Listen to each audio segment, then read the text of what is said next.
Oh, cool. I love stupid bullshit like this. When we're not on the show, Father Teresa yells at me. When we're not on the show, Father Teresa yells at me.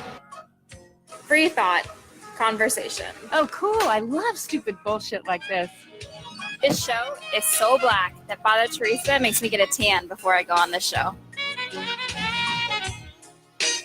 This show is so black that Father Teresa makes me get a tan before I go on this show. Now, sisters and brothers, we know we got over by the blood, the sweat, and the tears of sheroes and heroes, some whose names we know and some whose names we do not know. But I want to tell you something. We have been here before. Now, the only difference is we got some company, Rev. We got our gay lesbian sisters and brothers with us this time. We got our Hispanic, Asian, Native American sisters and brothers with us this time. I think Dr. Reverend Martin Luther King said we may not have gotten here on the same ship, but we are in the same boat right now.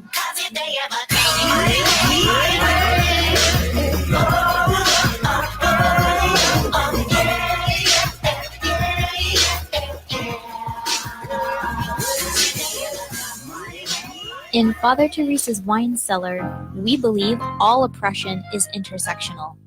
And this means our analysis of current events frequently includes discussion of difficult and explicit content. Any combination of the following topics could be included in our show: murder, rape, war, climate change, racism, sexism, violence, sexual violence, homophobic violence, heterocentrism, discrimination and abuse against individuals of nonconformist sexuality, domestic violence, child abuse, child rape, child neglect, elderly abuse, verbal abuse, police brutality, microaggressions, ableism, cyberbullying, genital mutilation, ideological extremism, and people just being total fucking assholes. All right. And Phoenix Calida needs that link on Twitter. Yes, please. Quick and fast. That was a quick cut of the beat. That was a mean cut. A mean cut. Okay, Phoenix Calida needs that on Twitter. Yes, please. All right, so I will get that there while you get down to the funky stuff. Good cops. Good cops. Yes, this is going to be a good cop episode because John Burge is fucking dead. Yes, yes, and yes. So before we get into all that, because it's been a while since we have done an episode, because, I have lots of health issues. So just a few headlines that we may or may not have gotten to before, may or may not get to later. Apparently, Donald Trump once ordered Braille signs be removed in Trump Tower because he wasn't going to allow blind people to live there. That's y'all's president. Yeah. Then we also have, what else is going on here? Oh, a man tried to blame someone else for shooting himself in the genitals. Yeah. No, he didn't. He did. No, he didn't. He did. The buckshot stops here. The buckshot. It does indeed stop. And I thought this was going to be a Florida story, but it was Missouri. Missouri, what the fuck is wrong with y'all niggas? Authorities say a Missouri man shot himself in the genitals and then lied to investigators and said someone else shot him. 19-year-old Taylor Joseph Guthrie is charged with a misdemeanor count of making a false report after he was wounded at a mobile home in Prathersville. A warrant has since been issued for his arrest. Guthrie told Boone County deputies a suspect fired at him from a park entrance and fled, but deputies found a shell casing near where Guthrie had been standing, indicating the shot had not been fired from the park entrance. Whoops. Whoops. Don't shoot yourself in the genitals, kids, but I guess these are those responsible gun owners I keep hearing so much about. Eh? You sure about that? Yes. All right. I am sure about that. And then when we get back around to doing video, there just wasn't time today. I have a hilarious Becky Lives Matter story. A Texas park attendant has been fired from a parking garage for making a false police report, except the person she called the police on was white.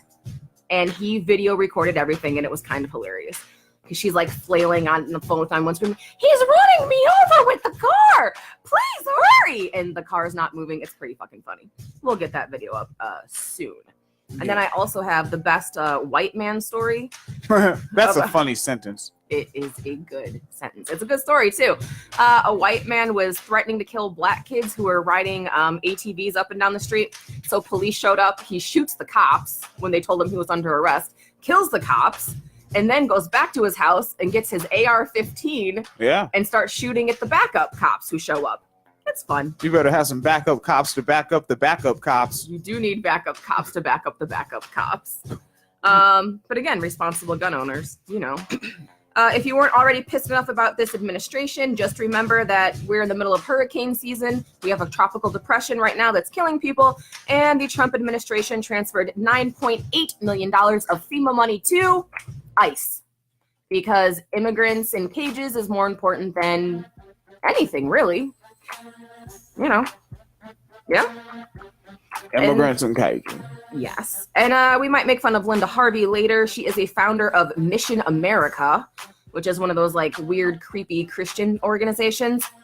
She thinks that abortion has caused homosexuality.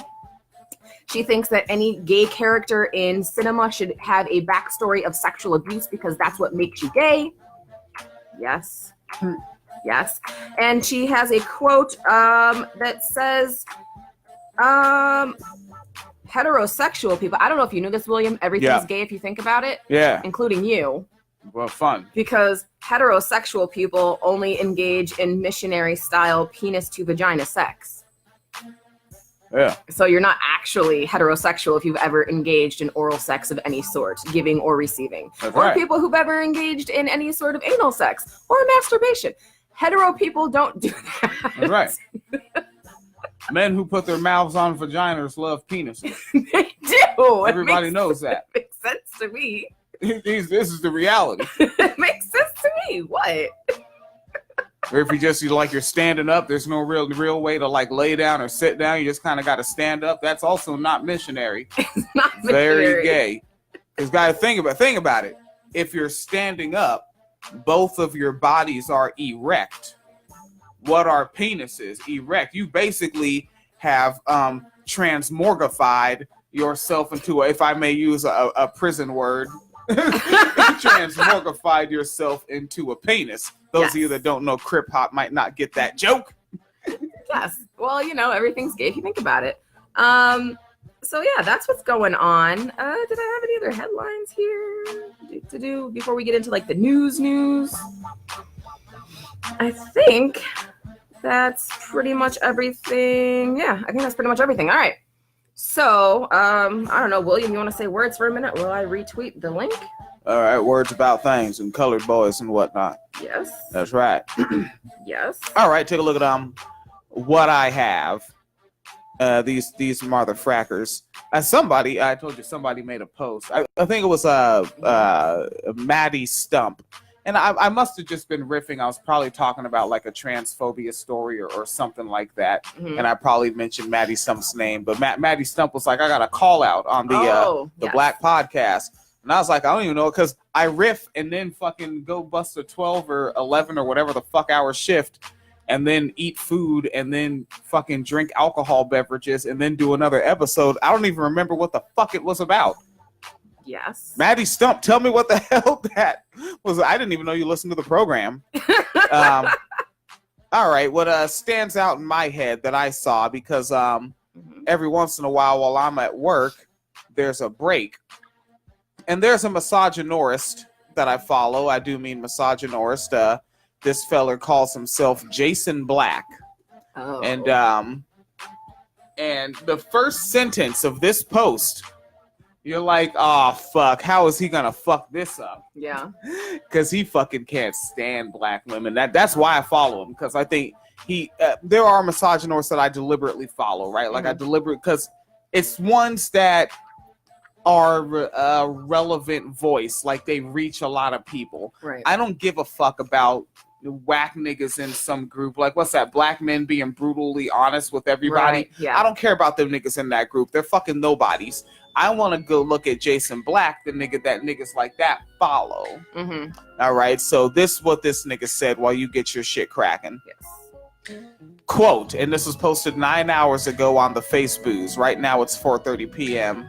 Wednesday, September 18th, 2018. 19th, 2018. His quote goes as it goes here. I love black women. All right? And he continues, and I mean in an intrinsically genetic way. I love them as souls who have endured such hardships and demonstrated they are capable of so much. But I do not love selfish black women, ones who put their personal desires ahead of everyone else, even if it physically harms the group. We see this selfishness on display with single motherhood that does not care about the harm a fatherless home does to children. We see this selfishness on display at the Asian hair stores, where one group of black women will financially support people who beat up other black women.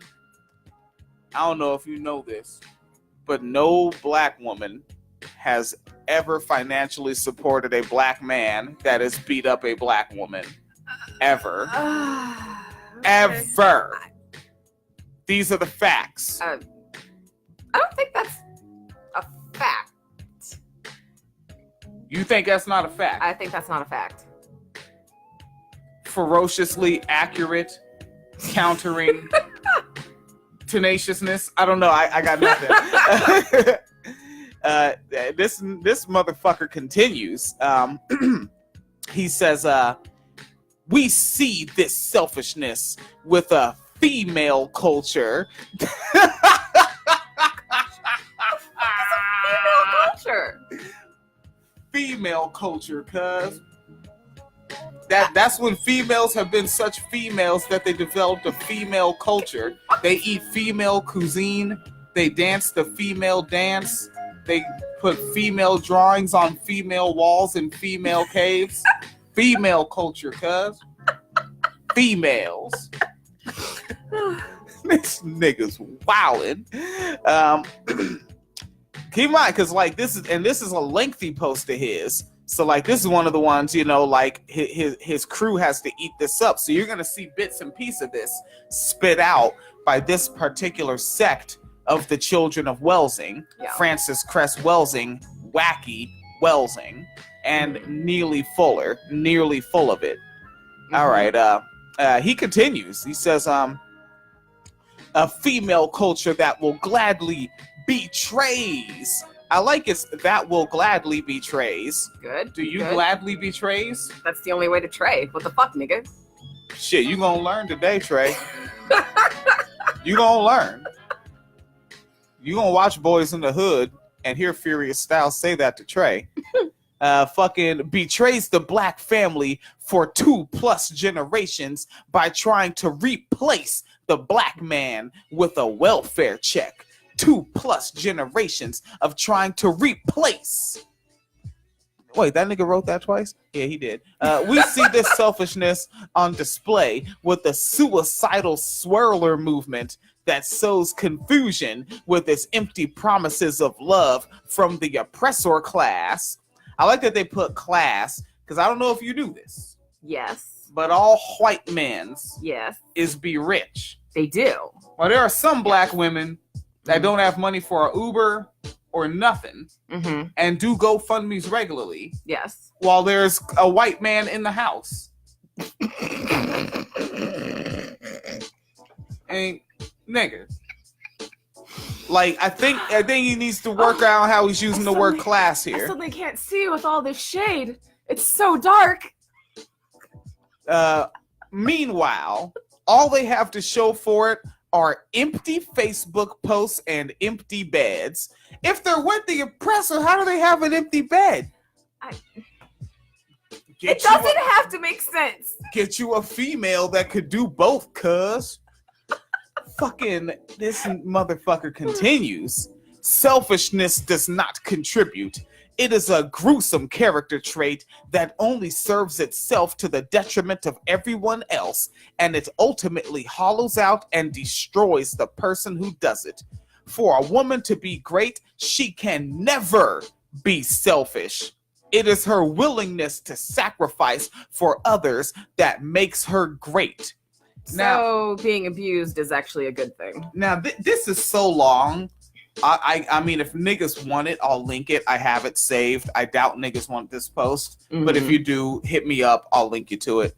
And but I know you got your shit together. Yeah. But I'll stop there because one thing that these niggas don't like in particular is most on display with the individual that online goes by Cree, CREE, counter-racist evolving engineer. They don't like when you call them conservative. Right. And that's because they're looking at this sort of partisan colloquialism of the term conservative. It's like, no, you're a conservative regardless of political affiliation or how you vote.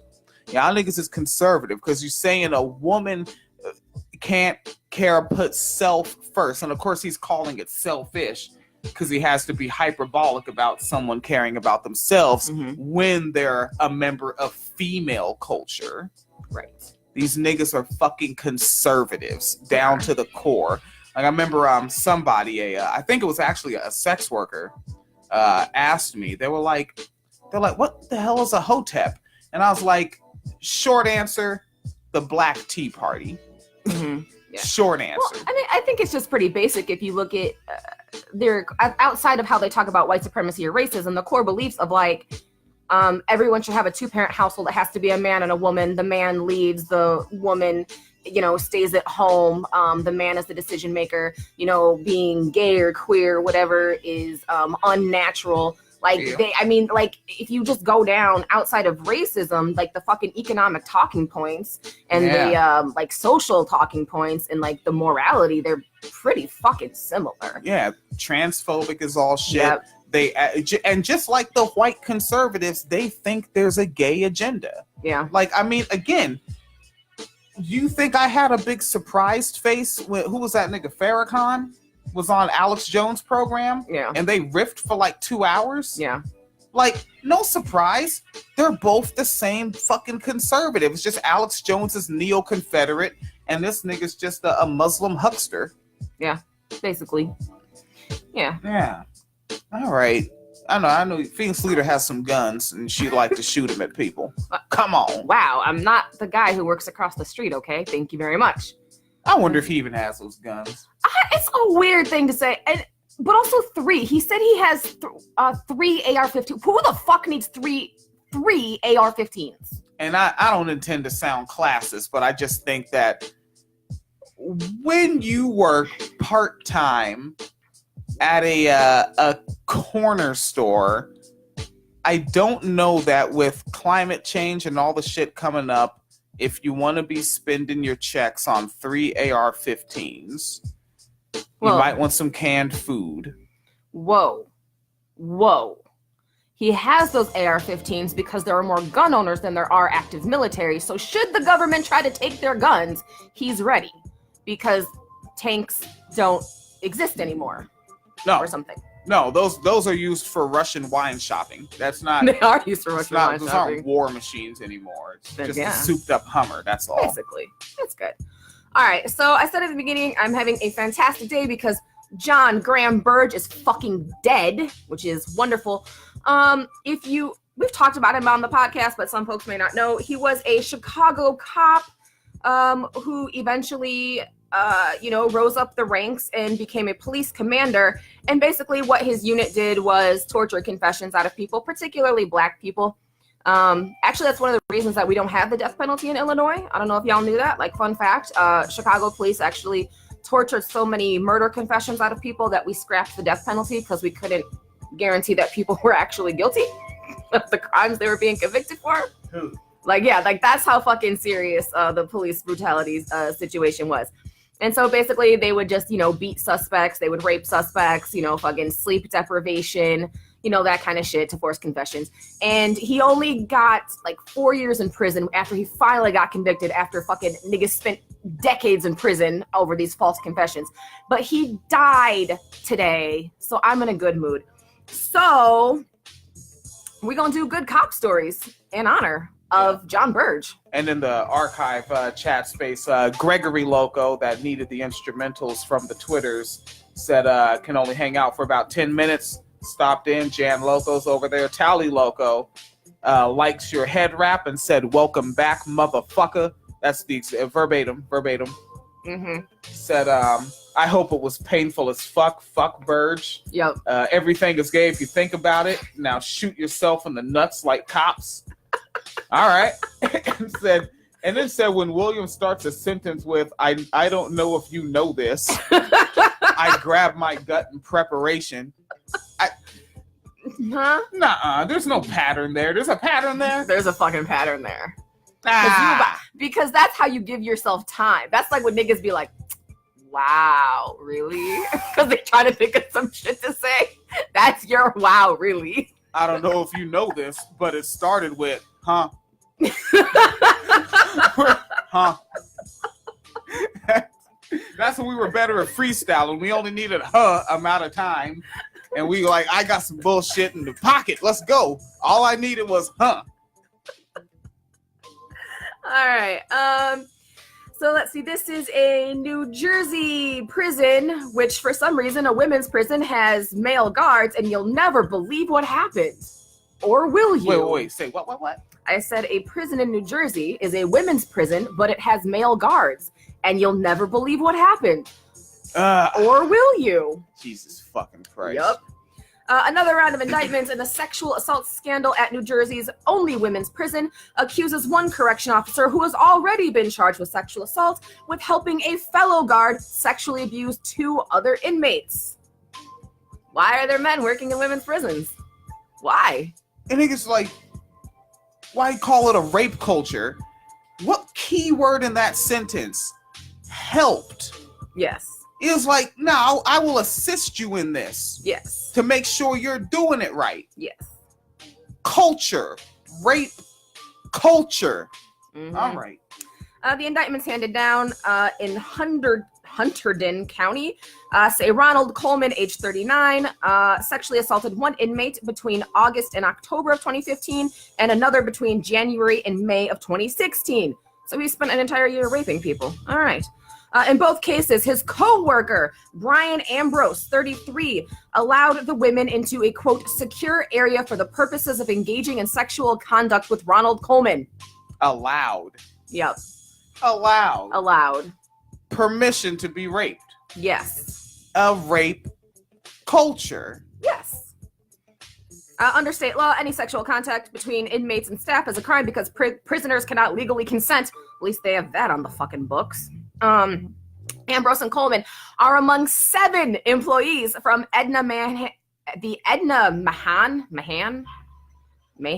Go for it. Phoneticize that shit. Mahan. Correctional facility who have been charged with sexually abusing inmates. 4 have already been convicted. What'd you say? What? Huh? Culture? Oh. Culture. Right. So 7 employees accused, 4 convicted of sexually assaulting inmates. Hey. At least 11 lawsuits have been filed and related to the abuses, including 2 class action lawsuits. This is the 3rd round of indictments for Ambrose, who worked as a corrections officer for 3 years before his arrest. I cannot begin to imagine how many people he raped in the 3 years he worked there. Fuck. He was scheduled to go to trial on the first charges last fall when he was indicted for a second time after investigators identified a second inmate he allegedly abused, according to authorities. Ambrose is accused of assaulting 2 women in 2015 and 2016. His attorney, James Ronco, says Ambrose maintains his innocence on all charges. In regards to the accusation he helped Coleman, Ronco said this wasn't a case where Ambrose felt he had to obey an order from Coleman. Ambrose felt he had to obey an order from Coleman because he was a senior corrections officer. So Coleman said, nigga, I'm trying to rape these females. Come let them in here where I am so I can rape them. And this nigga said, you're the boss, and fucking did it. Just taking orders. Just following orders. Father Teresa's wine cellar is rated R for keeping it real. Befehl ist Befehl. And the supervisor, Coleman, the one who I guess was telling other guards to bring women to him so he could rape them, had sexual relationships with at least 3 inmates and worked there for 17 years. Really? Sexual relationships. Oh, Okay. language. And worked there for 17 years. So Fucking Christ. I imagine a lot of raping was happening in that 17 years. Yeah? Yeah. Yeah. Indeed. Yeah. 17 years. 17 years. And then think about, like, what was this motherfucker doing before there? Did he go to college? Did he go to high school? Did he ever have a friend of that high school where he fucking dragged a girl, not woman, into a room and turn up the music and put their hands over her mouth? Speaking of Brett Kavanaugh, Yeah. another woman has come forward and said she's aware of the situation because she went to school with the victim and it was just in the rumor mill for several days after the party. So it's apparently just well known that some shit went down at this party.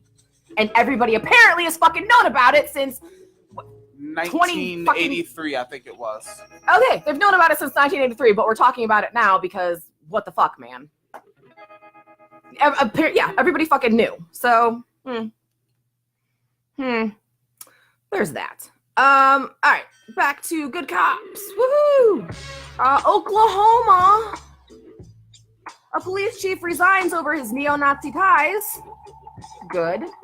But then gets a job in a neighboring police force. Not good. Bart Ellsbrook. Who fucking names these people? Bart Ellsbrook? Okay. Just sounds like a fucking racist. Resigned as interim police chief of an Oklahoma town late last August after he was revealed as a former leader of a neo-Nazi group. Hey, remember that FBI report where they said something about white supremacists infiltrating police and nobody ever did anything about it? Yep. Yeah. So yeah, all right. 1 year later, he has a job in a different police department 15 miles away. Wow, he went far. Ellsbrook, age 50, is the former Texas... Hello. Oh, sorry, y'all, my phone just calls. rang. Yeah. Ellsbrook, age 50, is the former Texas coordinator of Blood and Honor USA, a racist skinhead group with neo-Nazi ties. He also ran a pair of neo-Nazi video and music companies and a skinhead website glorifying pictures of racist beatdowns, and was charged with attempted murder of another skinhead, but had the case dropped when the victim refused to testify. Oh man, I want that story separate for white on white crime. That's good stuff. That sounds great. Holy shit. I just want to know how you can be accused of murder and get a job as a police chief. Like, well, actually, no, I know exactly how the fuck that works. You better fall back. Stop. Let me stop. Skinhead on skinhead crime. Holy shit. Yes. And the what, presumably white man, I'm guessing, that he tried to kill was too shook to testify. You a white man, everybody gonna believe you? Yeah, but that white man's whiter. He's bigger. Yeah, He's bigger. Oh yeah, that's a hulky white man. Yeah, he looks like a fucking like NFL player or some shit. Yeah, Roided up gun monkey. Yeah, see? Things I say. Roided up government gun monkeys. Yes. Yes. Those ties came to light when Ellsbrook was named the police chief of Colbert, Oklahoma last year, leading him to resign under pressure. But now he's landed a job in a nearby police department, and this town says he's here to stay. Oh shit. Okay. Let's see. Ellsbrook was named Colbert's interim police chief August 22nd. The appointment was unfortunately timed because 10 days earlier was Charlottesville, which prompted the Southern Poverty Law Center to release a map of known hate groups, including the group that Colbert had been affiliated with. So basically, this dude got outed because of Charlottesville. Really? Yeah. All right. Fun. All right, testing. Checking decibels real quick, middle of the episode. Check yours. Oh, yeah, I'm good, I think, right? Yeah, I'm good. All right, yeah, I just did a switch up in the audio. I turned up the bass Oh. just because I was like, man, we're not fitting stereotypes well enough. Let's turn up the bass. We should definitely do that. All right, Yes. good. So the Nazis' ties go back to at least 1996, and they talk about the website. Anyways, so now this guy has a new job. Oh, they have more details about the white on white part. It was 1995, and he stabbed a nigga 24 times. What the fuck? What the fuck? Like, when I hear stories about stabbings, Yes. it's very rarely do I hear like, and they stabbed him 2 times, once. It's like, 72 stabbed. Like, what the? How? I don't know. And how are people surviving this shit? I don't know. What the fuck? Like, are the stabs in the foot? Like, because I assume stabs are typically person cocks arm back, typically goes to chestigial regionery. That is Yes. perfect medical vernacular. Wow. And also, while I'm on it, something else I also regularly hear when I hear a story about a cisgender male that gets fired from the job for watching pornography on the job, the word again is always there. It's always watching pornography on the job again. What's happening with the consistencies in this world that I think we should just set on fire? Yes. So he stabbed the victim 24 times, but the case went nowhere because the victim refused to testify. Alsbrook maintained the victim falsely identified him. Because you know what's hard to do? Know who the fuck stabbed you 24 motherfucking times. Okay. Falsely identified. Uh-huh. Yes. Yeah, he said I was a skinhead. And it's like, no, I'm a baldo. A baldo. I'm not a skinhead. I'm a Homer Simpson. San peloncito. Yeah. So, Yeah, that too. When local news outlets began digging into his past, Alsbrook blamed the website, the white supremacist website registries, on identity theft, claiming skinheads stole his wallet and started using his name in the 1990s. Nigga said superior genes allow them to survive multiple white-on-white stab wounds. That's Tally Loco in the archive chat space. Yes. So he claims that skinheads stole his wallet and he was a victim of identity theft, and it was skinheads who ran the websites and he was not affiliated with them. Whoever wrote this article, though, has a little snark in their system because the next sentence is, however, he did not attempt to explain his appearances in documentaries on the website. What? Well, that's the thing. He was in them documentaries because you know how it is. If you're in a public place and someone has a camera, they're allowed to record you because you're in a public place and not a private place, and you do not have the right to respect privacy when you are in a public place. So he did not have that privacy. So he would like to make America great again. Come on. Right. But Alsbrook's new employer says that is all water under the bridge. Alsbrook started a new job in the police department of Akil, Oklahoma. They don't chill. That's what I know. The police chief said it's okay because he's known about Alsbrook's neo-Nazi past, but he has since moved on and is no longer racist. Y'all niggas. I just want to know what's going to happen if he sees a black person while working. I just want to know. Oh, black person while working? Yeah. Oh, he's probably going to give him some cotton candy and, Right, yeah. Help him with their homework. Mm-hmm. Kind of like, hey, little nigger boy, come on down here. I ain't racist no more. Let me show you how to work these integers. What? I'll tell you what. And then we had an update on a story. We covered the story from Biscayne Park. It was about, if y'all remember, it was about the police chief who told his officers to just frame black people so they could have really high rates of solving cases. Okay, and then right before that, Yes. Tally Loco said, I wish the gay agenda would spread to my bed for once. Whew. The gay agenda coming to get you. I think you got to sign up. Oh, yeah. It's like a whole, you have to have like a password and you have to like log into the website and then you have to like get the manual and like sign off on it. It's like a whole fucking thing. You need a key card. Yeah. And lots of glitter. Blue glitter. Why does it have to be blue glitter? You got a gay blue no matter who. nigga. Wow. Gay, What? blue, no matter. Nigga. That's right. Or hey, you heard Professor Walter. If you don't, that's discrimination. That is discrimination, yes. Yes. Mm-hmm. We gotta find that.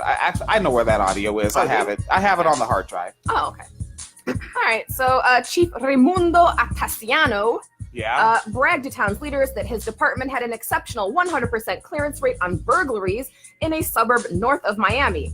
On Friday, however, he also admitted his own criminal behavior was behind the boast of the village commission. He acknowledged at a plea hearing in Miami federal court that he directed 3 of his officers to pin a series of unsolved home and vehicle break-ins on 3 innocent men to perfect the force's property crimes record. Atasiano, 52, pleaded guilty to a conspiracy charge depriving suspects of their civil rights because he and other officers framed them. Oh, cool. I love stupid bullshit like this. Although race was not a factor in the federal case against the police chief, it is worth I love noting. stupid bullshit like this. It is worth noting that all the wrongly arrested men were black. It wasn't about race. They just happened to pick all black people to frame. Yeah. They were black. Like that little bitch, Eminem. Whew. Atasiano's conspiracy conviction carries up to 10 years in prison, though the ex-chief is expected to get far less time. 2 other rights violations, carrying up to 1 year each, will also be dismissed. His defense attorney, Richard DeCobo, who negotiated the plea agreement, has declined to comment. His client's change of plea came just days before he was set to face trial in a Miami federal court. Mm-hmm. And does it say? I want to see if it's in this. I believe one of the people that they arrested ended up getting deported. Gee. I'm fairly certain. Yeah. But yeah, I remember we covered this story and like his deputies were doing all kinds of shit and just wild shit. Like they were having parties in the office and during office hours and shit. Yeah. Yeah, I'd love to have the time to just fucking you know what? It's not. I'd love to have the time. I'd like to be disciplined enough to make the time to fucking every other week just pull together a wine cellar best of. Yes. And I think a strategic way to do it so that it's not some ridiculous thing. Obviously, I want to stick with 2016 and up because that's when we got our high definition audio archived. Mm-hmm. And go to one particular week, pick out the episodes from that week, and pick out the funniest segments. Yeah, that would be fun. Yeah. Okay, here it is. January 2013, Atasiano ordered officers Deub and Ravello to arrest. Oh, Jesus fucking Christ, you Haitians with your names. The French, and there's lots of letters that don't make sounds. I don't know. Yes, they do. Yes, they do. They make sounds. No, they don't. So you're saying they don't make sounds. I said what I said. Based off of what their parents named them. Yes. And when their parents named them, they were just children. And I know what you're thinking. You say, Jesus, he's not going to attack children, is he? Yes, he is. Clarence Desrelot, I'm guessing. All right. Yeah. So he was arrested on charges of breaking into a pair of homes in Biscayne Park, according to a statement filed with the ex-chief's plea agreement. Atasiano told officers to take Desrelot into custody because there was, quote, reliable information he had forged and cashed a check stolen from the 3rd home burglary. Then Atasiano told officers to make the arrest for 2 additional burglaries, despite knowing there was no evidence Desrelot committed any of the burglaries. Desrelot, age 35, ended up getting sentenced to 5 years in prison and deported to Haiti. Yeah. So this guy got 5 years and deported, and this police chief is only going to spend about 2 years in prison for what he did. Because justice. Jesus. All right, man, we got time for one more. One more. Let me see. One more. Oh, actually, you know what? I know exactly what one we have to do because sex worker rights matter. I'll just read this one I'm actually just going to read 2 headlines and then one story. An ex-cop in Phillipsburg has been sentenced to 43 years in prison for raping women while on duty. Good cops. And 7 NYPD officers have an upcoming court appointment because they got busted running a prostitution ring. Because good cops. Prostitution? Right. They were trafficking people. Like, let's just be fucking real about it. I always, for some reason, I have to say that word like that on the program because I'm one of those people. Like, before I heard someone just say the words sex worker, I was one of those people that was like, what? Just let people do prostitution. Let it be legal. Like, and I wasn't even thinking about the connotation of the word. And then I heard someone say sex work. And I was like, that sounds way better. And I'm a propagandist, and I'm going to fucking use that. So now if I'm reading an article and the word prostitution's in there, I go, prostitution? Because that's what that word sounds like in the head of the listener that falls for the anti-sex worker propaganda. Yes. All right, so this is a hashtag good cop story, and this is a sex worker story. And this is kind of an immigration story, maybe. We'll see. It's a lot of story. It's a lot of story. A lot is happening.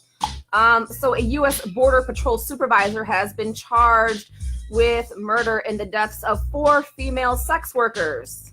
Oh yeah, he's a serial killer. Hey. Yes. Oh, this is also a trans rights story.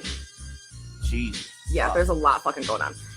In Houston, a U.S. Border Patrol officer was charged in the deaths of 4 female sex workers in what authorities have called a killing spree that ended when a 5th woman escaped from him at a gas station and found help. Webb County District Attorney said that Juan David Ortiz, age 35, who had been an intel supervisor for the Border Patrol, has been charged with 4 counts of murder as well as aggravated assault and unlawful restraint. Juan David Ortiz, is a 10-year Border Patrol veteran and was arrested Saturday after a 5th woman escaped and found a state trooper. Ortiz fled, Ortiz fled initially, but was found hiding in a truck in Laredo, about 145 miles away from the crime scene. According to the district attorney, we do consider this to be a serial killer. And the Texas Tribune found out that Ortiz picked up the 5th woman and she realized she was in danger. She tried to escape from him at a gas station, and that's when she ran into a state trooper. Authorities believe Ortiz has killed at least 4 women since September 3rd. The names of the victims were not the names of the victims are out now, and the second victim was a trans woman. I will see if I can find the names. The manner in which they were killed is similar in all cases based on evidence. Yeah, that's happening. Since September 3rd. Yeah. And it's September 19th as we record this. Yes. This motherfucker. Like, come on, man. Like, come on. Give me a government job where I kill this guy. I would be okay with that. Come on. Let me kill him. It's not going to be that elaborate, folks. I'm just going to hit him with a thing until he's not moving anymore. Yes. The 3rd victim, Janelle Ortiz, was a transgender sex worker. She was 28 years old. Mm-hmm. And Janelle is one of 2 victims authorities believe were killed just hours after a 5th victim, Erika Peña, escaped. So yeah, he killed like 3 people in one day. It's fucking wild. Yeah. Yeah, fucking 28 years old right now. Yep. And I mean, and now you, Phoenix Calida. Yes. Why do you think he would target sex workers, and even more specifically a trans woman sex worker? Why would that be the targeting? It might have something to do with social stigma and the fact that sex work is criminalized and the fact that he had a badge and nobody cares when he kills sex workers. Probably. Huh. Probably. No shit. Yeah. That's like, I covered this on the Morning Wine Cellar. You weren't there. And it's a black trans woman, not a sex worker to my knowledge. And she was actually, just living, fucking, and she met a nigga on it's one of these fancy new dating deals. It's called Plenty of Fish. I almost named it wrong in the episode. Oh. And this is her account. She was like, yeah, we had sex twice, but then he wanted to rob her. And then she's like trying to get away because he's choking her and shit. Mm-hmm. And he fucking stabs her. Okay. And then I'm thinking, okay, so they had sex twice, and he wanted to rob her. So, and I saying the same thing. Like he's probably on that dating a website application, Plenty of Fish, targeting trans women because he knows nobody will give a shit, right? If he harms them. Exactly. Yeah. So I just put the link in the show notes group. I put a GoFundMe link. We can share that around. It is for, I believe, Erika Peña is her name. She is the victim who escaped from this fucking serial killer and notified. So like she saved a bunch of people's lives, like basically. So if you can hit up her GoFundMe, please do so. If you can, share it around. Wait, Erika Peña was cis or trans? I don't know. Was it doesn't she, say. It doesn't say. It just has her name. Oh, we don't know if she was the trans woman that. Wait, did the trans woman is dead. Oh, she did not make it. Yeah, the trans woman was the fourth victim. Okay. Yeah. Getting it together in my head. Yes. So Erika Peña, she has a 5-year-old daughter and was the 5th victim and was able to escape. Unfortunately, she's having extreme trauma. Well, yeah, she got fucking kidnapped by a serial killer. So her family says, we are currently struggling to afford expenses and the required resources to get Erika the help she needs in order for her to recover from this horrific event. Also, she might be getting arrested for being a sex worker, so she might also need legal fees. Yeah. Hey.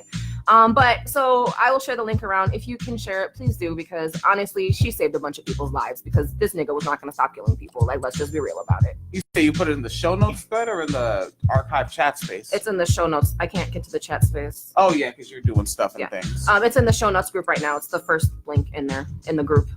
Okay. So that's there. Yeah.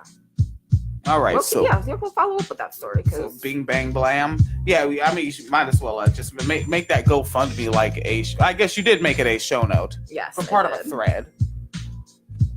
Oh, excuse me. So yeah, but yeah, so John Burge is dead. That's good news. I'm happy about it. Yeah, I may have 2 beers. People on Twitter are enjoying your Cripstitution video. What? That got shared again? Someone asked about it. Oh. Because I said I was gonna dance on John Burge's grave, and they were like, "You should walk on it." And I was like, "Speaking of, I have a video." Oh, good. Let's get that one some traction again. That has one of the best comment sections I've ever generated. So yes. So when we figure out where they're burying John Burge, I might go fucking walk on his grave. Fuck that guy. Yeah, I still have those Chuck Taylors. Yeah, fuck that nigga. Yeah, I have those same Chucks, and I think I had on the shirt I'm wearing right now. I think, was this the shirt? I don't think so. No, different shirt. It was like white long sleeve, I think. I was long sleeve shirt. I think so. Oh, okay. Okay, that might be a pajama shirt now. All right. Maybe. All right, we're riffing. Fucking. So that'll be that. Did not get to do the full today was supposed to be a 14-hour day. It just ended up being a 10-hour and change day down at the factory. Mm-hmm. So I didn't get as much overtime as planned, so I'm missing 4 hours. So what was going to be a 70-hour work week is now a 66-hour work week. I'm watching my overtime dwindle down, and I want them money dollars. Come on. Oh, actually, you might be wearing it. You're wearing a white long sleeve underneath. Under it. Yes. Uh-huh. That's a fun video. Yeah, look up. If you go to YouTube and you type in Cripstitution Walk, spell it as logically assumed, Cripstitution Walk, you'll see it. I'm getting my walk on. I'm clowning. I made a sort of mini mix of records playing that includes Sibo's I Can't See the Light, Afro Man's Colt 45 and 2 Zigzags, and Survival of the Fittest by Dub C and the Young Hogs. All right, and that'll be that. PayPal.me/Phoenix and William, Patreon.com/Wine Cellar Media Fund. Have a good one, Facebooks Live. Bye. Y'all fellers is